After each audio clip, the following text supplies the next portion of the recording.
unlike most regions of the world, football actually was, for more than a century now, key to the development of the region.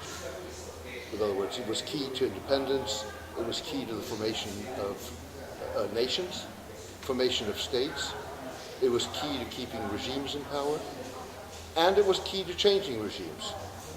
So if you look at the more recent developments, for example, the overthrow of Mubarak in Egypt, there are a lot of people, and I wouldn't disagree with that. I'm not sure that I would go quite as far at this point, but who would argue that without the football fans, that revolt may not have been successful. There's a lot to be said for that, because the ultras particularly played a very key role. A key role in organizing, a key role in motivating people to protest, and a key role to maintain the resistance in the face of a brutal police and security force.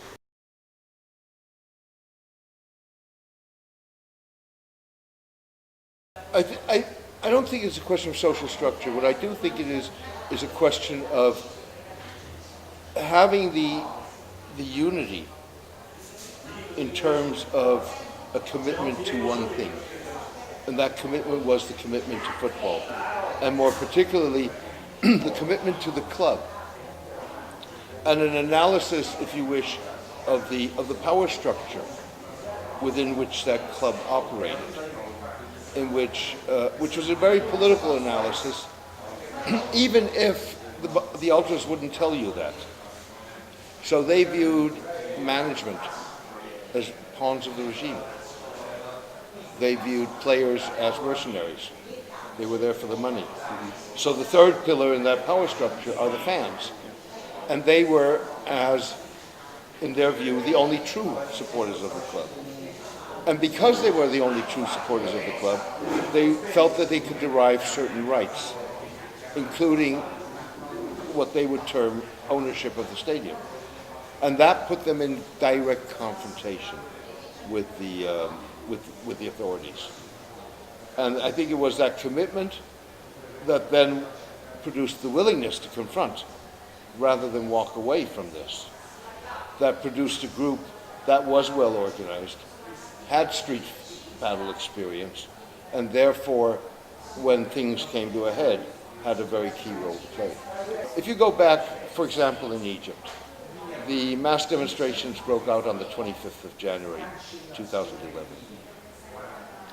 On the 24th of January, 2011, the two major Cairo ultra groups issued identical statements. And what those statements said was, we are not part of this. We're not political, but our members are free to join.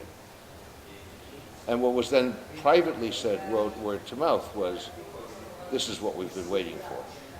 So it wasn't just fear. It was by that time a willingness to become part of a larger movement that was seeking to overthrow the regime. But I also think there's another issue. It wasn't just, that they weren't afraid. They were able to turn that fearlessness, if you wish, into a mobilization factor. So others who are afraid, if you look at who was in Tahrir Square, the vast majority of those people had never been in a situation like this before.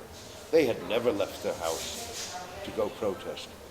And what's your inclination if you've never done this before and the police force attack? Your inclination is to run. Tahrir Square did not run. And that was the ability of the ultras to turn their fearlessness into a mobilization factor.